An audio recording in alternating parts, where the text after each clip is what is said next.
Good morning, students. Today are we going to start about the nucleus. It is also a part of cell.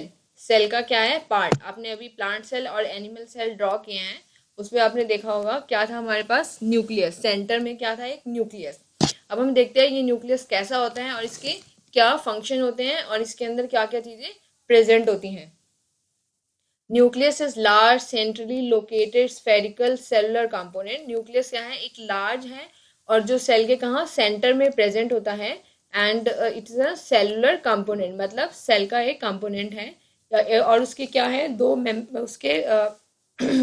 उसकी दो membrane होती हैं जो उसको पूरा सराउंड करके रखती हैं. और उन मेम्ब्रेन को हम क्या बोलते हैं, न्यूक्लियर एनवेलप. डबल मेम्ब्रेन होती है, मतलब एक इनर एक आउटर, और उन दोनों को कंबाइन करके हम क्या बोलते हैं, न्यूक्लियर एनवेलप. और उन न्यूक्लियर एनवेलप के बीच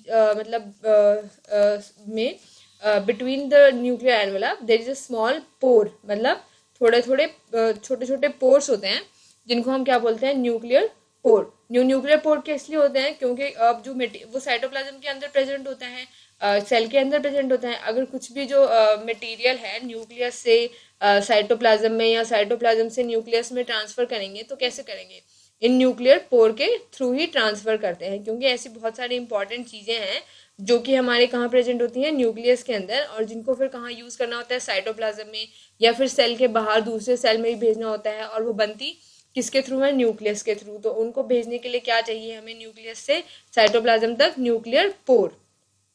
तो न्यूक्लियर पोर किस तरह काम करता है, it is exchange of material between the cytoplasm and the nucleus. Nucleus के अंदर जो मटेरियल होता है उसको हम क्या बोलते हैं, न्यूक्लियोप्लाज्म. जैसे सेल के अंदर जो मटेरियल होता है उसको हम क्या बोलते हैं, साइटोप्लाज्म. ऐसे ही न्यूक्लियस के अंदर जो न्यूक्लियर एनवेलप के अंदर जो भी मटेरियल प्रेजेंट है उसको हम क्या बोलेंगे, न्यूक्लियोप्लाज्म. न्यूक्लियोप्लाज्म में दो चीजें होती हैं इंपॉर्टेंटली, एक होता है न्यूक्लियोलस एंड दूसरा क्रोमेटिन मटेरियल.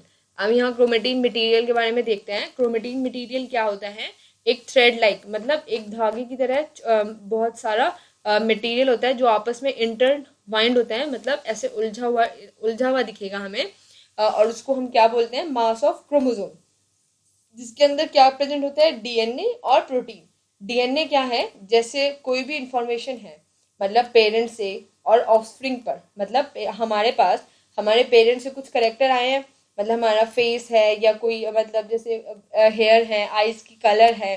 तो ये जो मतलब जो करेक्टर आते हैं ये कहाँ से आते हैं, पेरेंट्स से ही आते हैं. तो ये जो पेरेंट्स से करेक्टर आते हैं ये किसके थ्रू आते हैं, जो डीएनए प्रेजेंट होता है कहाँ पर, न्यूक्लियस के अंदर. जो क्रोमेटिन है वो किससे बना हुआ है, डीएनए और प्रोटीन से. और वो जो डीएनए है वो क्या है, एक हेरिडिटरी यूनिट है, मतलब एक इंडिविजुअल से, एक इंसान से उसके बच्चों को वो ट्रांसफर होती है, किसके थ्रू होती है, डीएनए के थ्रू. ठीक है. So DNA molecule is contain information that is necessary for organizing cell. और उसके अंदर क्या इंफॉर्मेशन भी होती है, अगर कोई सेल है उसको कैसे ऑर्गेनाइज होना है, उसको क्या फंक्शन करना है, ये भी कौन डिसाइड करेगा, उसका डीएनए ही डिसाइड करता है. और डीएनए के एक सेगमेंट को, जो मतलब मान लो कि कोई सेगमेंट है जिसको ये डिसाइड करना है कि हाँ सेल को ऑक्सीजन लेना है, तो ये वाला प्रोटीन ऑक्सीजन लेके आएगा. तो ये डिसाइड करने के लिए एक डीएनए का एक छोटा सा पार्ट उसे बताता है कि हाँ आपको ये काम करना है. तो उस छोटे से पार्ट को हम क्या बोलते हैं, जीन. और in the cell which is not dividing, this DNA is present as a part of chromatin material. जो सेल डिवाइड नहीं होता, मतलब जैसे सेल डिवाइड का मतलब क्या होता है कि एक सेल से दो सेल से चार सेल बनते हैं. जिन सेल में ये डिवीजन होता है उसमें तो ये क्रोमोसोम की तरह प्रेजेंट होता है. और जहां पर डिवीजन नहीं होता है, मतलब जब वो रुक जाता है डिवीजन, आगे नहीं बढ़ता है, तो वहां पर ये कैसे होता है, जैसे ये डायग्राम में दिखाया हुआ है, thread like entangle mass. So whenever the cell is about to divide, जो ये क्रोमेटिन मटेरियल है ये कैसे बन जाता है, क्रोमोसोम. आगे हम जब सेल डिवीजन पढ़ेंगे चैप्टर के एंड में, और जब हम क्रोमोसोम का स्ट्रक्चर भी देखेंगे और क्रोमोसोम कैसे हेल्प करता है सेल डिवीजन में, वो भी देखेंगे. अब हम देखते हैं function of nucleus. Function of nucleus क्या होते हैं, जैसे मैंने बताया कि न्यूक्लियस के अंदर क्या प्रेजेंट होता है, डीएनए. तो हर जो डीएनए है वो डिसाइड करेगा कि उसके अंदर क्या क्या एक्टिविटी होने वाली है, क्या नहीं.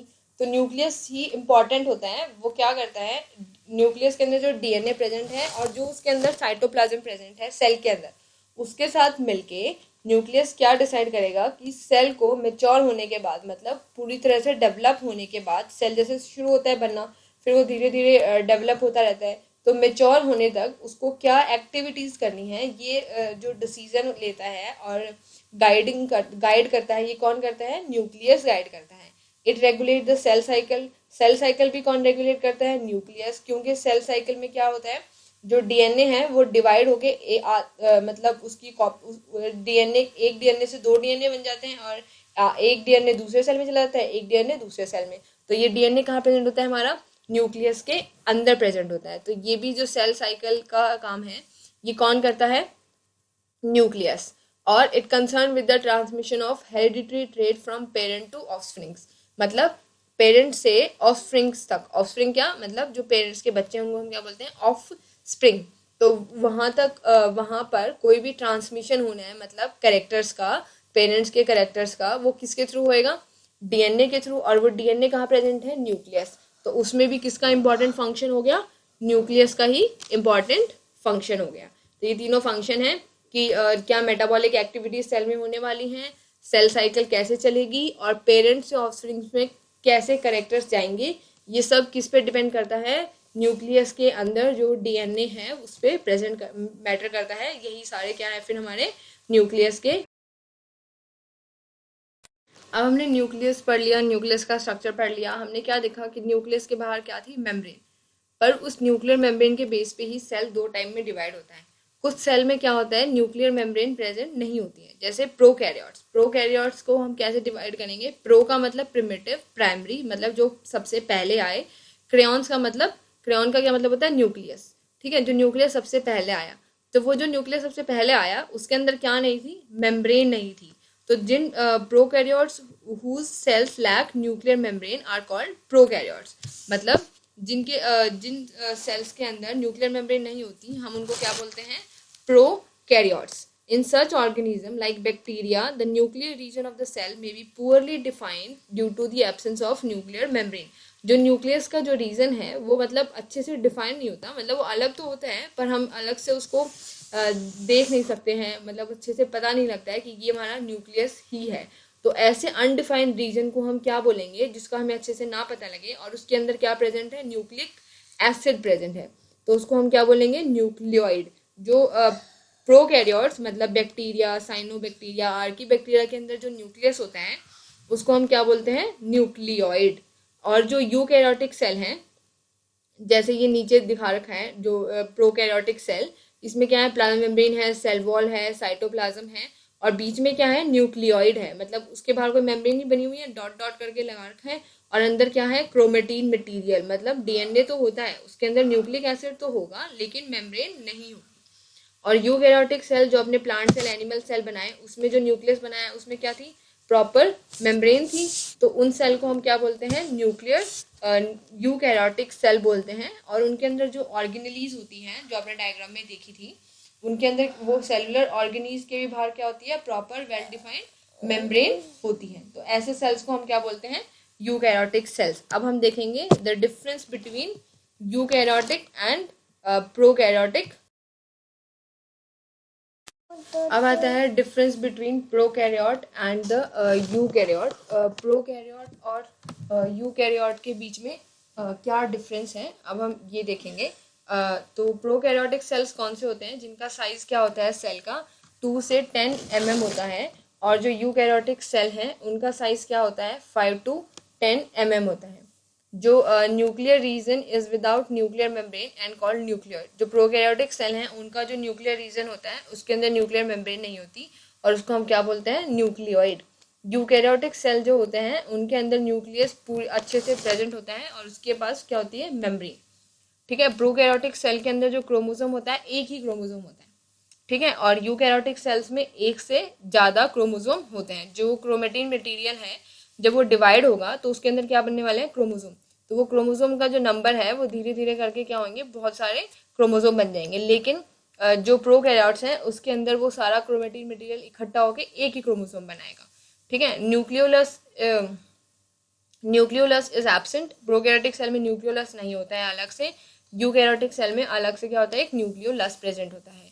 Prokaryotic cell membrane bound cell organelle are absent, इसमें ऑर्गेनेलीज भी नहीं होती हैं जो कि मेम्ब्रेन के साथ बाउंडेड, ऑर्गेनेलीज के भी क्या नहीं होती, मेम्ब्रेन नहीं होती हैं। और यूकैरियोटिक सेल्स में क्या होता है, वेल डिफाइंड ऑर्गेनेली होती हैं जिनकी मेम्ब्रेन होती है। ठीक है, सेल डिवीजन जो होता है प्रोकैरियोटिक सेल में वो कैसे होता है, सिंपल फ्यूजन से या बडिंग से, जैसे मतलब एक अमीबा है, अमीबा का क्या होगा, एक उसमें से उसके 2 अमीबा बन जाते हैं सिंपल। और लेकिन यूकैरियोटिक सेल में क्या होता है, सिंपल माइटोसिस और मियोटिक सेल डिवीजन से ही क्या होता है, सेल डिवीजन होता है, जो हम आगे देखेंगे जब हम सेल डिवीजन का टॉपिक करेंगे कि कैसे माइटोसिस और मियोसिस होता है और कैसे उसमें क्रोमोसोम पार्टिसिपेट करता है। तो ये हमारे डिफरेंस हैं प्रोकैरियोटिक और यूकैरियोटिक सेल्स के। अब आता है साइटोप्लाज्म। साइटोप्लाज्म क्या था, जो सेल में प्लाज्मा मेम्ब्रेन और न्यूक्लियर मेम्ब्रेन के बीच में जितना भी जो कंटेंट है वो सारा क्या है, साइटोप्लाज्म। साइटोप्लाज्म के अंदर क्या प्रेजेंट होता है, साइटोसोल और सेल ऑर्गेनेलीज। ठीक है, इसके अंदर 2 चीजें होती हैं, एक तो साइटोसोल जो लिक्विड जो चीज होती है जिसको आप डॉट डॉट करके लगाते हो जब डायग्राम बनाते हो, तो वो सारा क्या है, हमारा साइटोसोल है। और उस साइटोसोल के अंदर और क्या प्रेजेंट होता है, साइटोप्लाज्म के अंदर सेल ऑर्गेनेली जिनकी प्रॉपरली मेम्ब्रेन लगी होती है यूकैरियोटिक सेल में। तो साइटोसोल क्या है, मेनली वो 90% ऑफ उसके अंदर वाटर ही है।